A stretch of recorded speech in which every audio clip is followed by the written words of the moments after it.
रात के तीसरे पहर में भी हवाएं किसी गम की कहानी कह रही थीं।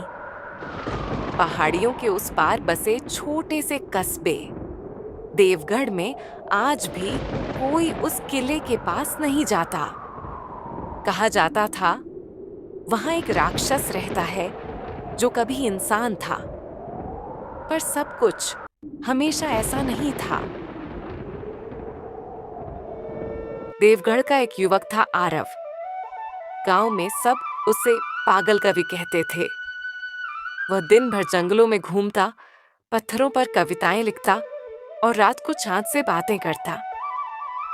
आरव का दिल बहुत कोमल था, पर किस्मत बहुत कठोर।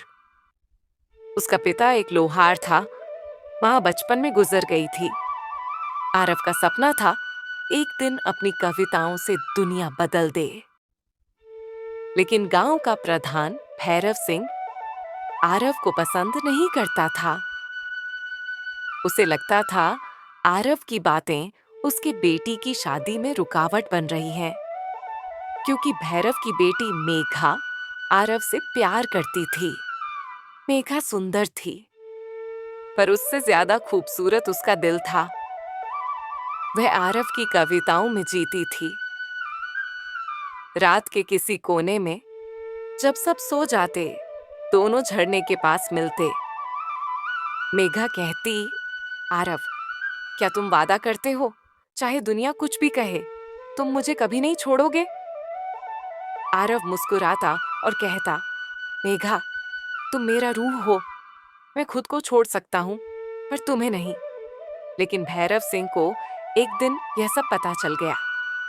उसने अपनी बेटी को महल में कैद कर दिया और आरव को पूरे गांव के सामने झूठे जादूगर और अपशकुनी का नाम दे दिया। लोगों ने आरव को पत्थर मारे, उसकी कविताएं जलाईं और उसे जंगल में मरने को छोड़ दिया। रात घिर आई थी। आरव जंगल के बीच गिरा पड़ा था। आसमान में बिजली कड़की। तभी एक बूढ़ी साध्वी उसके सामने आई। उसकी आंखें आग की तरह चमक रही थीं। वह बोली, तू सच्चा प्रेमी है, पर तेरे अंदर बदला जल रहा है, बदला जो तुझे राक्षस बना देगा। फिर आसमान से बिजली कड़कती है और आरव उठ खड़ा होता है और बोलता है, अगर राक्षस बनकर भी मैं अपने प्यार को पा सकूं, तो मुझे वह शाप मंजूर है। साध्वी ने अपने त्रिशूल से उसके माथे पर राख लगाई। आज से तू अंधकार का पुत्र है, आधा इंसान, आधा राक्षस। तेरे अंदर की आग कभी बुझ नहीं पाएगी जब तक कोई तुझसे सच्चा प्रेम न करे, तेरा रूप देखे बिना। और वह गायब हो गई और देखते ही देखते आरव एक भयानक राक्षस में बदल गया। उसकी त्वचा राख की तरह काली, आंखें लाल और आवाज भारी और डरावनी। वह जंगल में रहने लगा, पर उसके अंदर अब भी कवि का दिल धड़कता था। वह रात को झील के किनारे बैठता और मिट्टी में कविताएं लिखता।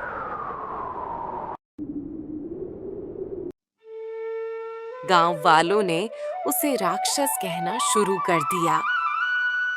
कई बार बच्चे उससे डरकर भाग जाते, पर आरव किसी को नुकसान नहीं पहुंचाता। वह तो सिर्फ मेघा को याद करता। शाप के 100 साल गुजर गए। गांव बदल गया, लोग बदल गए, पर किले में वो राक्षस अब भी जीवित था। वह अमर था, जब तक कोई उसे सच्चा प्रेम ना दे दे। फिर एक दिन गांव में नई लड़की आई, अनाया। शहर से आई एक चित्रकार। वह देवगढ़ आई थी पुराने किले की पेंटिंग बनाने। अनाया ने किले की दीवारों पर अजीब से शब्द देखे, मिट्टी में अधूरी कविताएं, जिनमें नाम था मेघा। रात को अनाया ने किसी के रोने की आवाज सुनी। वह आवाज झील की तरफ से आ रही थी। वह टॉर्च लेकर गई और उसने पहली बार उसे देखा। राख जैसे चेहरे वाला एक राक्षस जिसकी आंखों में दर्द था पर नफरत नहीं। अनाया डर गई पर भागी नहीं।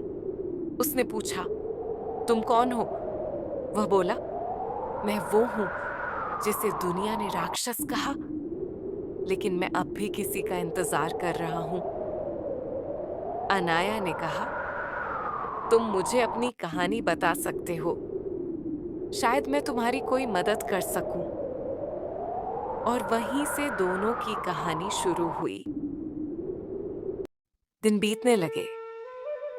अनाया हर रात उस किले में आती और आरव से बातें करती।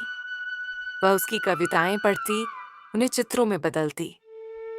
धीरे धीरे आरव के दिल में फिर इंसानियत जागने लगी। वह हंसना सीख गया।